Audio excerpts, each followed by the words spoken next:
So we come from a planning background, and uh,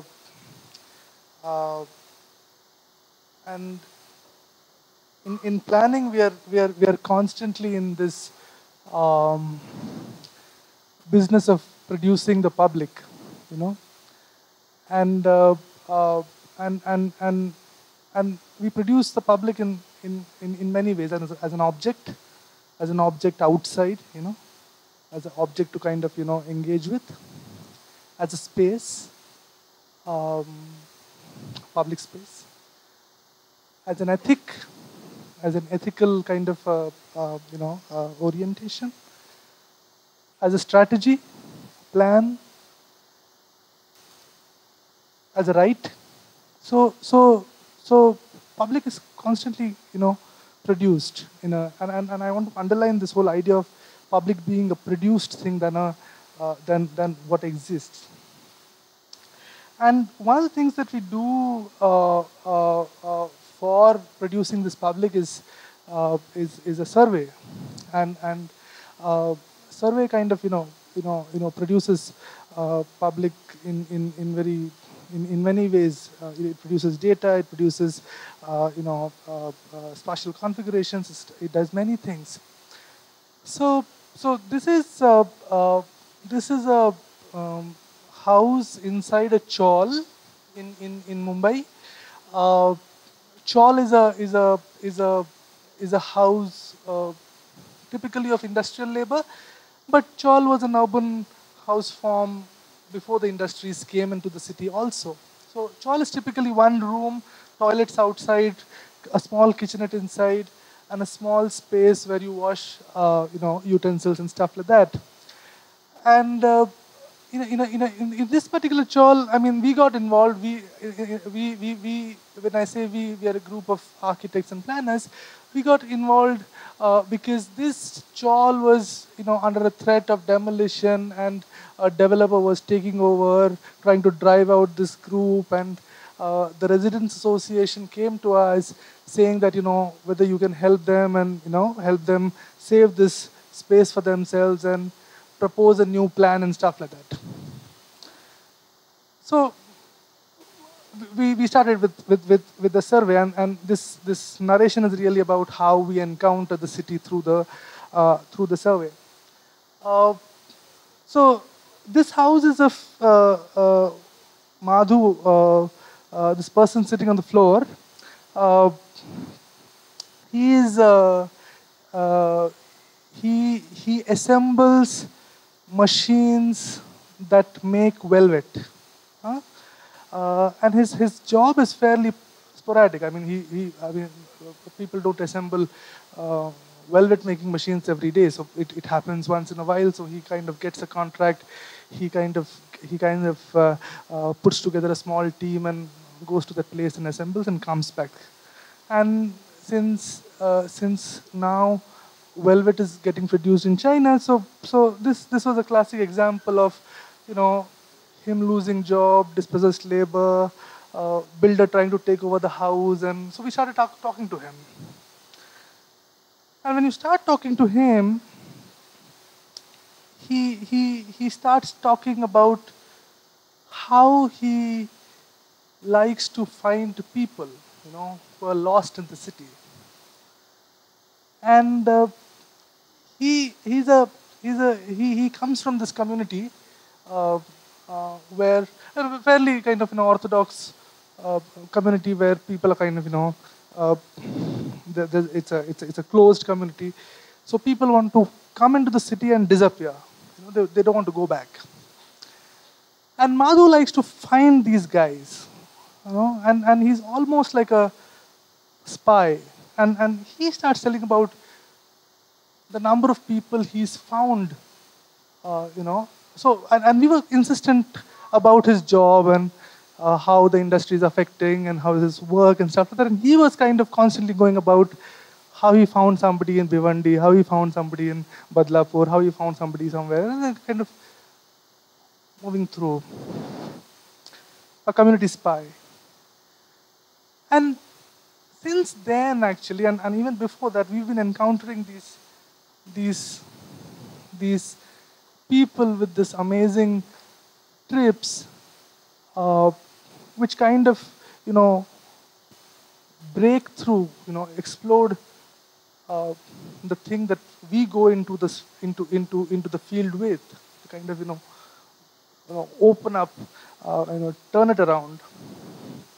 So there's another person we met. He was a guard at a construction site, and he wanted to walk to Hajj. And we started speaking to him, and it was kind of weird because he had tried crossing the border for nearly 14 times, and sometimes arrested, sometimes sent back. And he has his stories about how he goes to Jaisalmer, and from Jaisalmer he's kind of pushed back. And then we asked him, do you know what it means to go to Hajj, walk to Hajj? He says, yes, 5 countries, 300 and so many days, and these are the cities I'll cross through, and all of those things. And he brings to us this huge document that he's written to various governments, and there's a reply from Government of India, Foreign Department, saying that please don't go these countries that you have to cross through. They're not very friendly countries. We'll fund a flight ticket. And then we kind of ask, why do you want to there is these countries which you have to pass through, Pakistan, Afghanistan, Iran, Iraq, and Saudi Arabia. These are countries where there's you can be killed. So he gives us an interesting line. He says, "Jang to wo log kar rahe hain, mujhe to Hajj karna hai." They are at war. For me, I want to walk to Hajj. And then, frustratingly arrogant, and then he comes back, and we there's a flight ticket. Why don't you just, take this flight ticket? So then he gives another line. He says, "Mujhe banawati hawa mein nahi, kudrati hawa mein jana hai." I don't want to walk through. I don't want to go through stale air. I want to go through fresh air. And how do you kind of counter these, trips? How do you kind of, push? How do you start seeing cities through this? This is from our recent kind of studies on Lamington Road. I'll just speak of the person on the left, Saeed Bhai. So he's been walking around Lamington Road, which is basically an electronic cluster, with this chair and this oil for last 25 years. It's like he's basically a massage guy. So you go and he gives you a massage, and then this whole thing for 25 years you've been giving massages to people. Like it's beyond the idea of routine, idea of occupation, living, livelihood, and stuff like that. It's kind of it's more fundamental than that. And we started kind of thinking that it's these trips which kind of gives these people the energy, and this cumulative energy which kind of pushes the city and nothing else. It's a city of trips, of this madness. This is Pradeep, and you start speaking of Pradeep. So this is something that we wanted to introduce, this conceptual idea of the trip or the kick, which was something that is really important. This is Pradeep. Again, as Prasad said, it can read as the story of loss of livelihoods, like we heard yesterday. A lot of he's a person who makes sound mixers. So a lot of this business is now going away from the city. So he doesn't have a lot of work to do. What he's done then, so this is another thing. He shows us this circuit board, and he says that what's happening today is that the components in the circuit are becoming smaller and smaller. And so it's very difficult to repair now, which is something he could do earlier. And he says he spends 7 days on this one circuit. He finds 3 faults, and he knows that there are 4 other faults, but he doesn't find them at the end because these components are too small. So he's wasted the effort of even those 7 days that he's gone through. But he said, I had a great time. No? So, and what he's done then is that is his shop, and there's a, I need the pointer. Oh, there's no pointer here. Okay. Okay. So I'll just probably walk up there.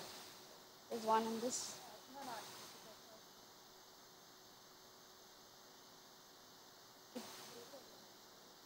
It's okay. I can just walk up. Yeah. Yeah. Also does, and then he spends time. He shows us this. There's this little blackboard on the door of his shop, and he goes through this elaborate mathematics, which one Marwadi traveler who had come to his shop actually told him what a fool he was to have a shop like that. Marwadis are this community which is really skilled at finance. So he goes through this elaborate calculation and tells you that this is by keeping that shop and even renting that out, he's losing all his money here. So completely doesn't work in terms of real estate logic in this place. But there's something else going on here.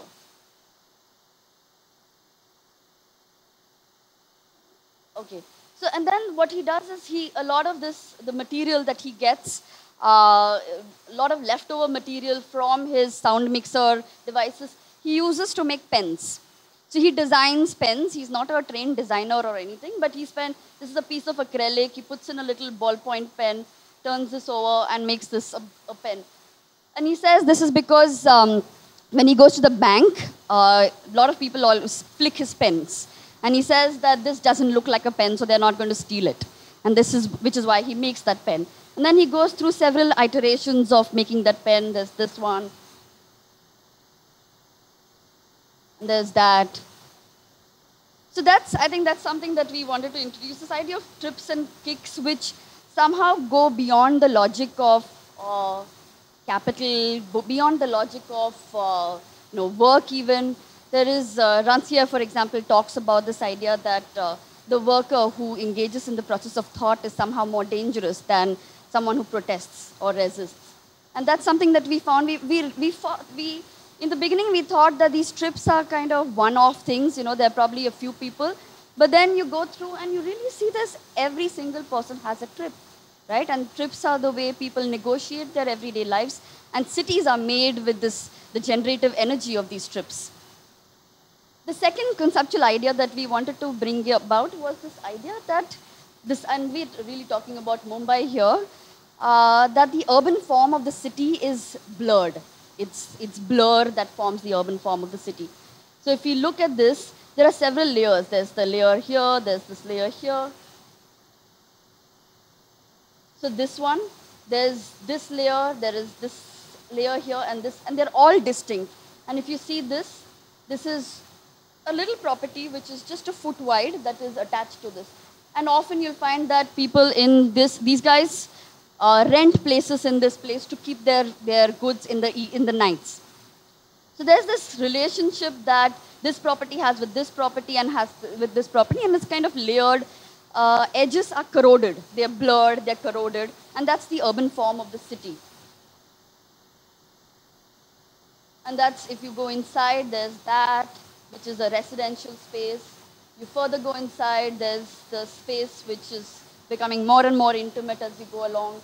Mixing in some ways, public space, private space, you really don't know. You're not able to pinpoint what is what. There is the courtyard here. And this is this house, again, the chawl that Prasad talked about, the industrial housing unit.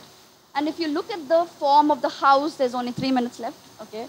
The house is completely porous, right? So there's a corridor here, there's a corridor here. And then what it does is, if you just go through this, there's that, which is a bridge between the two. So the house is really not, and if you go inside, there's this old couple. You go further inside, there's this door which covers this, but then it goes and forms and covers this as well. So in the evenings, it's something that you don't require to close this anymore. It goes and closes this door, right? So again, there's something, and again, if you look at that, this is the back door, which also has the same detail. You step out, and then there's a corridor again. So the house form is completely porous, right? It's the inner form, the inner kind of house actually closes off only in the evenings, and otherwise, the house really is something that actually extends all over, and it's completely porous. So that's actually something that we wanted to, again, talk about. The fact that the urban form of the city is blurred, again, completely bypasses all logic of capital, right? And this is the third space, which is again, the space of the city. That was the house form. And if you look at this, the compound wall has the shop. There's there's this, which is the shop inside a shop, the shop under a staircase. And this is the classic shop in the city, the 1 foot shop, right? It's only 1 foot wide. So in some ways, there's no rent. There's a nominal kind of relationship with this guy. So they pay some money to these guys beyond. So there's a series of these. That's a closed shop. That is the open shop. If you go downstairs, you'll find this 1 foot shop, right? Just below. So series of that, the shop opens, the shop closes. And so as a lot of our work then started looking at the careers of these objects. And we call them transactional objects. Okay? These are transactional objects through which the blurred form of the city, the fact that cities settle very slowly, and that's the third conceptual category that we're talking about, that cities are incrementally settling, right? There's a logic that you cannot talk about a future which is far away, which is utopian, which is this modernist imagination of a clean slate kind of change, but they're settling very slowly. So a lot of our objects then, so this is another 1 foot shop, which is when this 1 foot shop closes, another part of that shop gets activated. So there's a front to it, right? There's the shop, that is the night shop. So some of that work started looking at what is this 1 foot shop, which was half day and half night, that started sort of getting activated.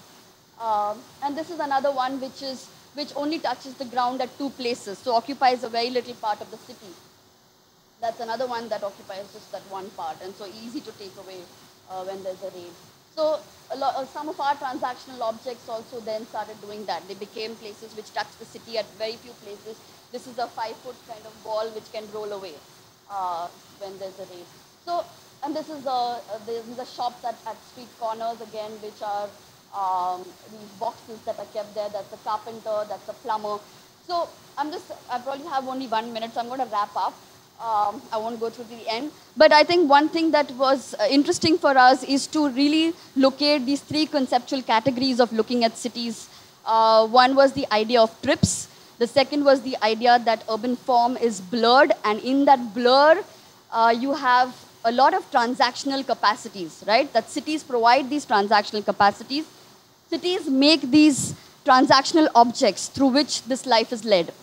Right? And our own work then started tracing the careers of these objects, the fact that cities settle. And so for us, that career that we traced said that you can then look at these objects, the second life of the objects, or the objects sort of going one step further in thinking of the future of the city rather than some kind of far-off utopian past, future. So that's something that we did, and so I think my time is up. Thank you.